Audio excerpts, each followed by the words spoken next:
Pas muajsh tensionesh dhe konfliktit në rajonin e Gjirit, Shtetet e Bashkuara dhe Irani kanë nënshkruar një marrëveshje të përkohshme arpushimi që synon të jap fund luftës dhe të hapë rrugën drejt një zgjidhjeje afatgjatë.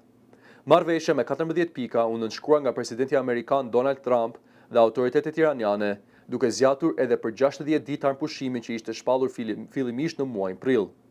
Duke folur gjatë samitit të G7 në Francë, Trump deklaroi se marrëveshja është një hap i rëndësishëm drejt paqes, por paralajmëroi se SBA-ja mund të rikthejë operacionet ushtarake nëse Irani nuk respekton detyrimet e marra përsipër. Sipas dokumentit, të dyja palët angazhohen të ndalin veprimet ushtarake në rajon, përfshirë edhe konfliktet e lidhura me Libanin. Një tjetër pikë kyçe është rihapja e plotë e trafikut detar në ngushticën e Hormuzit, një rrugë strategjike për tregtinë globale të energjisë. Nga ana e saj, Washingtoni pranon të heqë një pjesë të sanksioneve ekonomike ndaj Iranit, të zhbllokojë asetet iraniane të ngrira dhe të mbështesë një fond rindërtimi prej $300 miliardë.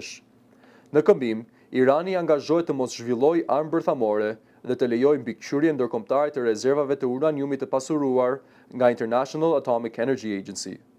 Marrëveshja është përshëndetur nga liderët botëror të mbledhur në samitin e G7, të cilët kanë bërë thirrje për një arpushim të plotë edhe në Liban. Megjithatë, Izraeli, i cili nuk mori pjesë në negociata, ka deklaruar se ruan të drejtën për të ndërmarrë veprime ushtarake nëse e konsideron të nevojshme. Vetë Trump i bëri thirrje kryeministrit izraelit Benjamin Netanyahu të tregojë më shumë për mbajtjen e operacionet ushtarake në Liban, ndërsa përplasjet me forcave izraelite dhe luftëtarëve të Hezbollahut vazhdojnë në jug të vendit. Ndërkohë, tregjet financiare reaguan me kujdes ndaj lajmit.